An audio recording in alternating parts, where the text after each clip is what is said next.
If you're running a championship-winning race team, what are your must-haves? The most powerful car? Check. The daredevil driver? Check. The fattest sponsorship? Check. Always, always check. But all that speed, all that chrome is useless if you haven't got the best and brightest, and most importantly, the fastest pit crew on the planet.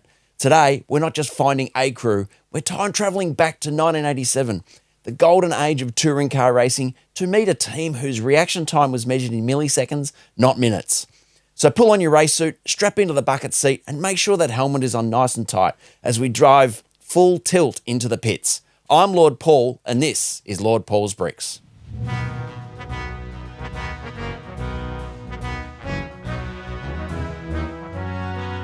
Hey fellow vintage brick fan, whether you're a rookie pit hand or a seasoned crew chief, welcome to the team.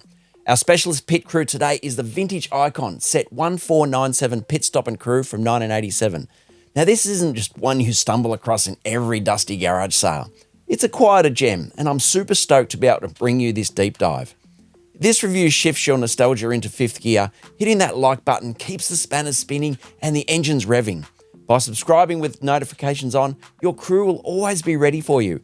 And leaving a comment, that's the best way to signal your thoughts to the race team.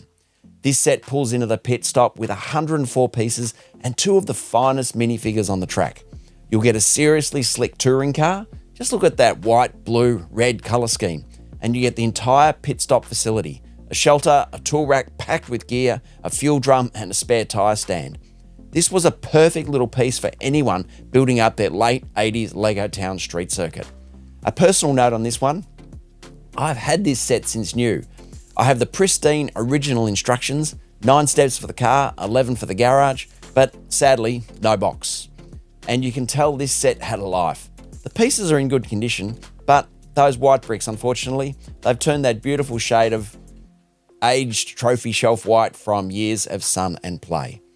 They earned those discolorations though, but the question is, was it a good value pit stop? To find out, let's check the bill. When we look at Classic Town, we often note the sets had more substantial pieces. This set, however, is a good mix with plenty of small pieces, which makes the price comparison really interesting. Back in 87, this set cost $17.95 Australian dollars. With 104 pieces, that's about 17 cents per piece.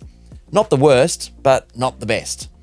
Thanks to my trusty AI assistant, we know that $17.95 Australian in 1987 has the equivalent purchasing power now of $65 in 2025. If you do the maths, that's 62.5 cents per piece. Yeah, a lot. That really moves the taco on the price per piece scale. For perspective, let's look at this modern cousin, set 60443 Pit Stop and Pit Crew with Ferrari car from 2025. This set has 301 pieces and 4 minifigures and sells for $39.95 in Australia. That is a tremendous 13 cents per piece. The value proposition has clearly changed, but maybe this vintage crew is truly priceless. But let's check them out and find out. A racing team is only as good as its crew. Let's meet the dynamic duo of Pit Stop and Crew. First up, we have our trusted mechanic. He's decked out with a smart white torso with classic black overalls, black legs, and a very cool red flat build cap. This particular combination was a solid member of the town theme, appearing in 5 sets from 1985 to 1993. His torso, though, was a workhorse, seen in 14 different sets from 1985 right up until 2002. He looks ready to tighten a wheel nut or give the engine a once-over. Next, the man behind the wheel, our race driver. He's sporting a sharp white torso with a black and red stripe pattern and a prominent S on his chest. Maybe that's speed, success, or maybe it just says super cool. This figure combination was slightly rarer, appearing in only 4 sets across 86 and 87. His helmet is the updated old style with a thicker chin strap, less likely to break. This classic headgear was a staple in 18 sets from 1979 to 1987, which means this set is one of the very last to feature this style before the then much improved helmet took over. Both figures are fully sorted for a successful racing season. Now let's nerd out over the special pieces that this set comes with. Time for a deep dive into the parts bin. A big plus for me is no stickers. We do get some glorious high quality printed pieces instead. Our race car is number 3, and this is shown with the boot lid spoiler with a print with number 3 and 4 dashes. The piece with this print is unique to this set.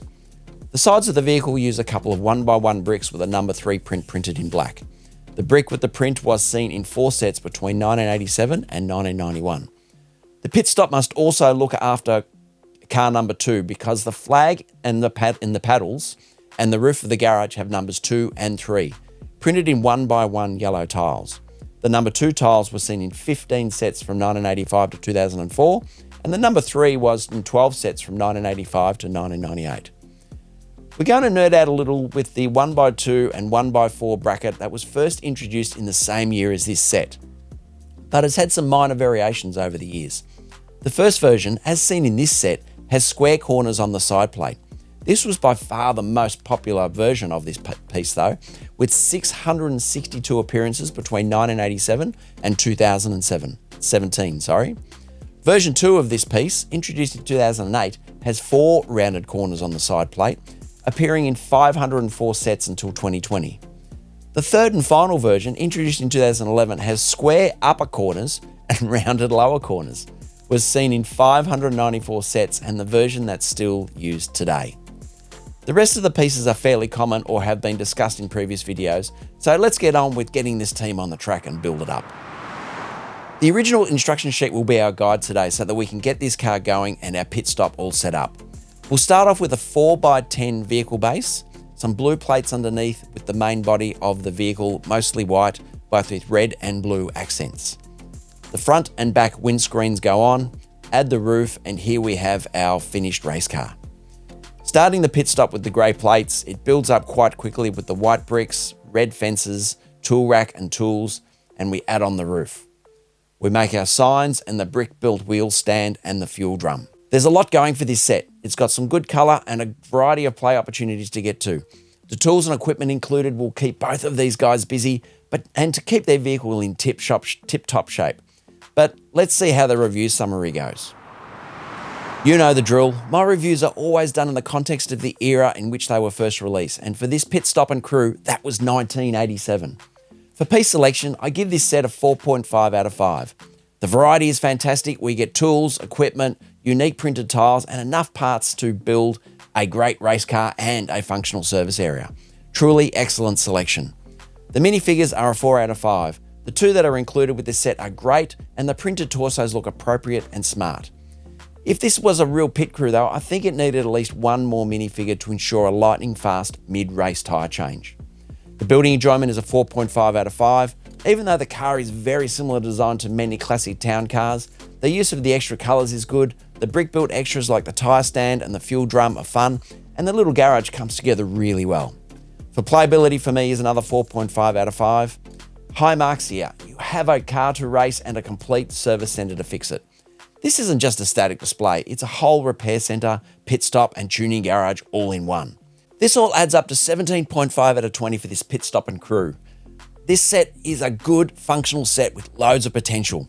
The race car is a spot-on nod to the touring cars of the 1980s that I'm sure inspired this design. It delivers a full, satisfying play experience in a small 104-piece package. If you're building an 80s Lego town, this set is an absolute must-have for your street circuit. So I hope you've enjoyed today's deep dive review of 1497 Pit Stop and Crew. If you enjoyed the review, please drop a like. It really helps other vintage lovers find my work. There are always plenty of classic reviews coming, so make sure you subscribe with notifications on so you'll be the first to know when they drop into the pit. As always, I love hearing from you, so please leave a comment or ask a question. I read and respond to everyone. Thanks for watching and keep expanding your amazing vintage Lego world. I'm Lord Paul and this is Lord Paul's Bricks, and bye for now.